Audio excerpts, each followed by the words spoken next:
কোচবিহার শহরের মহাশ্মশান সংলগ্ন এলাকায় বৈদ্যুতিক চুল্লি থেকে নির্গত ধোঁয়া ও দুর্গন্ধে অতিষ্ঠ হয়ে অবশেষে রাস্তায় নামলেন স্থানীয় বাসিন্দারা।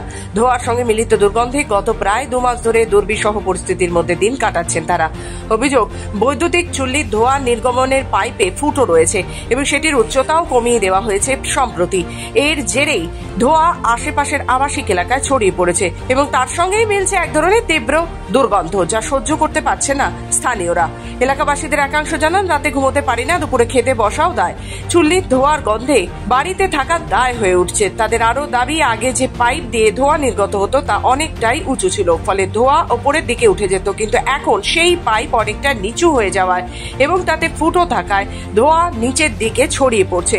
দেখাচ্ছে মানে কি, এটা যে সরঞ্জি চুল্লির পাইপটা যে লাগানো হয়েছে না, এইটা মনে করো পাইপটা আগে হাইটে ছিল, এখন মনে করো কমানো হয়েছে। কমানোর দিকে মনে করো যে হাওয়াটা মানে নিচ দিকে যায় ধোঁয়াটা, আর পাইপটা গোড়ে একটু ফুটা হয়েছে, ওইখানটা ধোঁয়াটা যায় আর বিচ্ছিরি গন্ধ বাইরে। মানে কি সমস্যা হচ্ছে? সমস্যা মানে কি, মনে করো বাচ্চা কাচ্চা থাকতে পারে না, মনে করো যে গন্ধতে খাইতে পারে না, বমি করে বাচ্চা কাচ্চা। এইটার জন্য আমরা মানে চাই। আমরা এখানে থাকতে পারি না, গন্ধ অনেক অবজেকশন করে, কেউ আমাদের কথা রাখে না, শুনে না কেউ। আমরা ছোট ছোট বাচ্চা কাচ্চা নিয়ে এখানে থাকতে পারি না গন্ধে। আজকে আরো বেশি, কতবার আমরা এখানে বন্ধ করে, কেউ আমাদের কথা শুনে না, কিন্তু ছোট ছোট বাচ্চা কাচ্চা কিন্তু থাকতে পারে না। ক্ষুব্ধ এলাকাবাসীদের হুঁশিয়ারি, অবিলম্বে যদি প্রশাসন ব্যবস্থা না নেয় তাহলে তারা বৃহত্তর আন্দোলনের পথে আসবেন।